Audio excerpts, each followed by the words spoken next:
This is Clinicians Roundtable, and I'm your host, Dr. Andrew Wilner. The study of neuroanatomy received an important boost with the introduction of Camillo Golgi's stain in the late 1800s. This new tool allowed neuroanatomists to visualize individual neurons as well as their axons and dendrites for the very first time. Our guest today is neuroscientist Dr. George Paxinos, who, along with his team at the Neuroscience Research Australia Institute at the University of New South Wales in Sydney, has discovered a new anatomical structure in the brain using his own special stain for nervous tissue. Dr. Paxinos is the author of many books and more than 100 journal articles. Details of this new brain area are revealed in his latest brain atlas, Human Brainstem, Cytoarchitecture, Chemoarchitecture, Myeloarchitecture. Dr. Paxinos, welcome to ReachMD.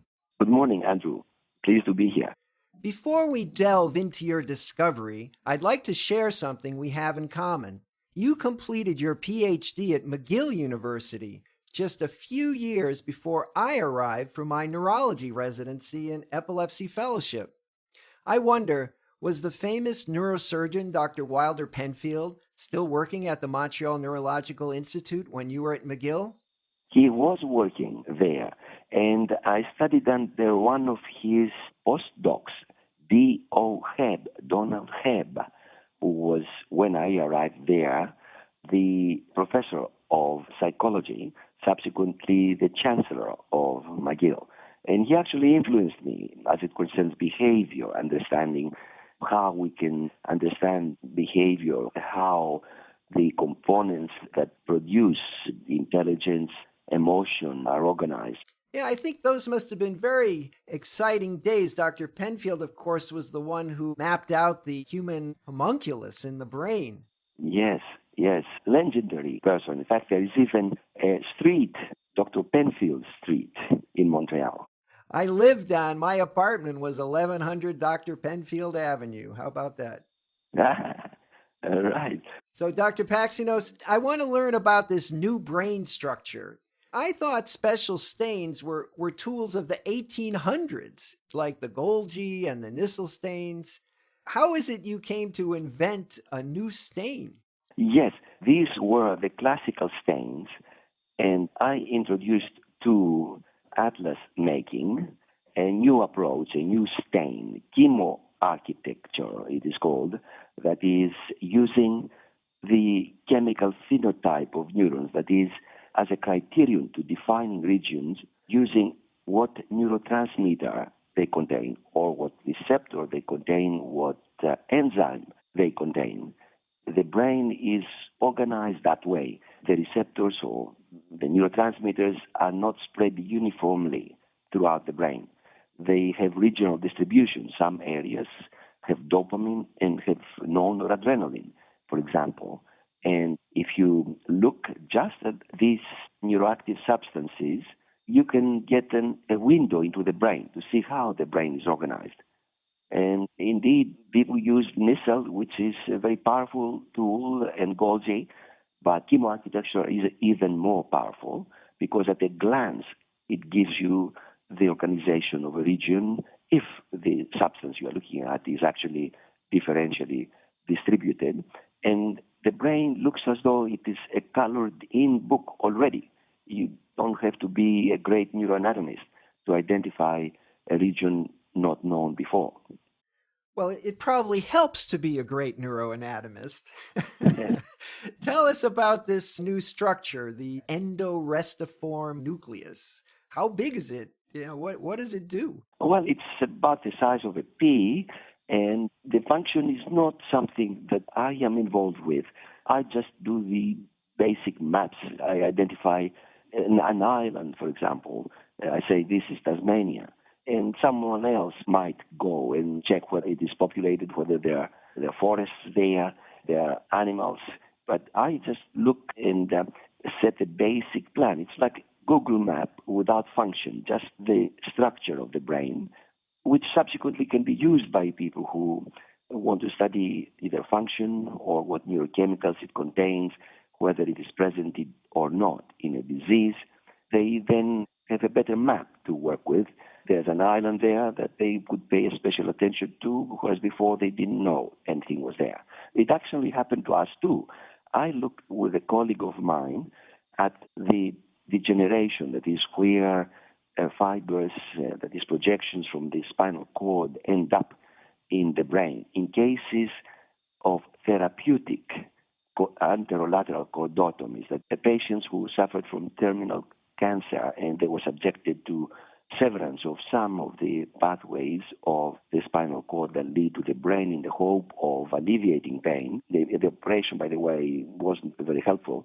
But nonetheless, a colleague of mine and I looked at one of those brains, and we found that there was either terminal or pre-terminal degeneration, that is a projection from the spinal cord to this region. But we didn't know its existence. In the map we made, we indicated stippling there that something was there. We didn't say this is a nucleus. And it was when I connected it to a piece of information that is looking at the chemistry of this structure for an enzyme which breaks down acetylcholine called acetylcholine esterase, and combine it with that information from the clinical case where the spinal cord pathways was shown to either end there or at least pass through there, that I thought, well, this must be a different area. In other words, if you don't know something exists, you tend to ignore, you cannot report it. So we provide the structural, the anatomical, or the topographic maps of the brain. Other people can then superimpose their information, including function. If you're just joining us, you're listening to Clinicians Roundtable.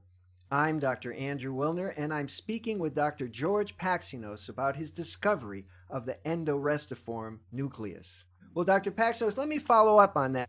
You're telling me that your focus is descriptive, and of course, which is the first step. How did you get involved in creating brain atlases in the first place? Yes, I was interested in brain and behavior in the rats. I was studying psychology then at McGill.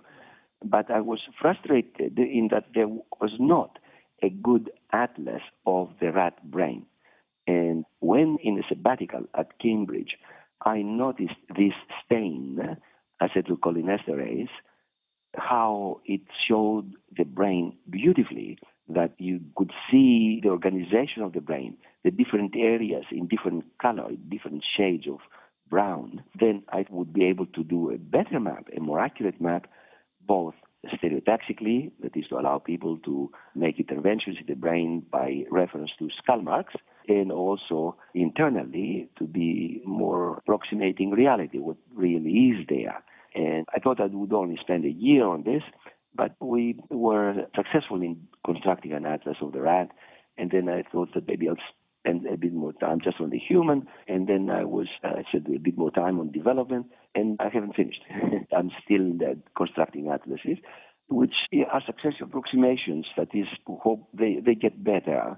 If we look at the atlases, we did the first atlas we did nearly 40 years ago, 39 years ago, and today you would find a lot of differences, and hopefully for the better. Well, I understand that your atlas, the rat brain in stereotaxic coordinates, is one of the most often cited neuroscience references. So it sounds like you succeeded. Yeah, well, it was rewarding that people use it.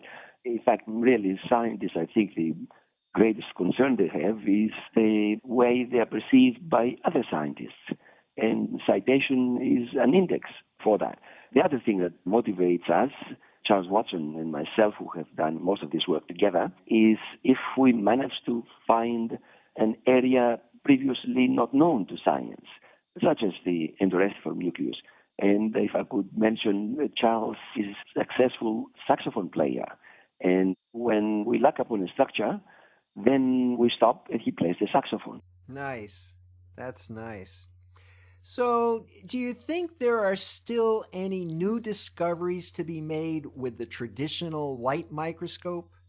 Well, yeah, a lot. In fact, it is far easier to identify things with a microscope, or as we do it, produce large prints, spread them in a large hole, and walk through the brain. Large magnification, so every section of the brain would be magnified to a tabletop size. far more high resolution this way than looking at imaging. Imaging has some advantages over the traditional stains, but as it concerns identifying regions in the brain, there is no comparison. The histology wins 100 times the resolution.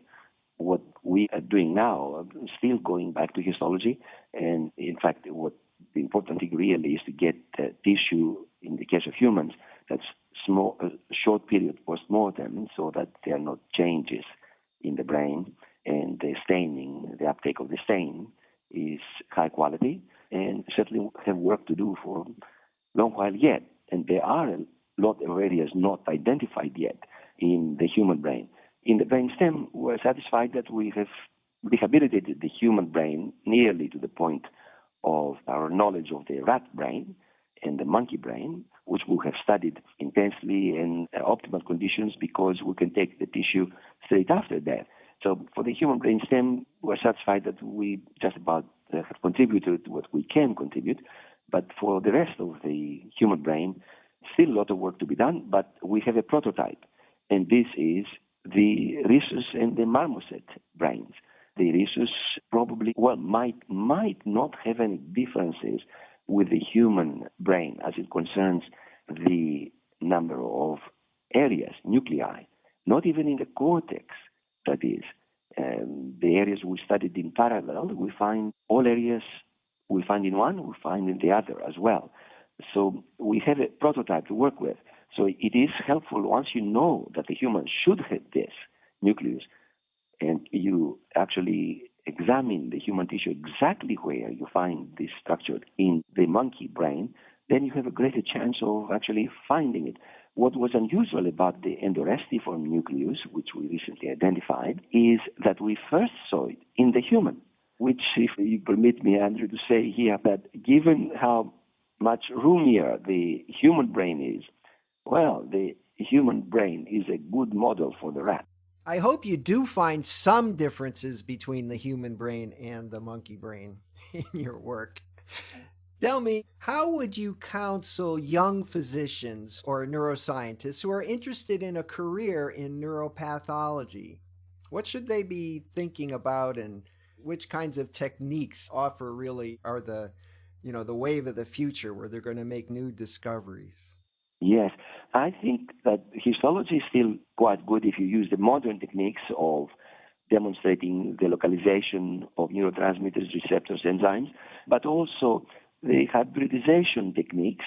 The Allen Brain Institute has done an excellent job with this, will reveal things that are otherwise understated in the conventional stains. But still, it would be, to my knowledge, that would be more powerful, far more than imaging. One last question, Dr. Paxinos. Can you tell us about your next project? Yes.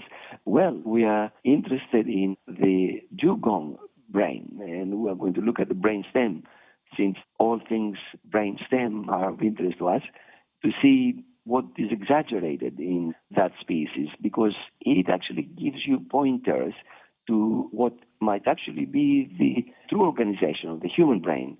What happens, the species have different talents and can exaggerate certain areas. The great insight we got on how the mammalian brain is organized was through studying the avian brain, the bird brain. And you might say, well, bird brain, why did you do that?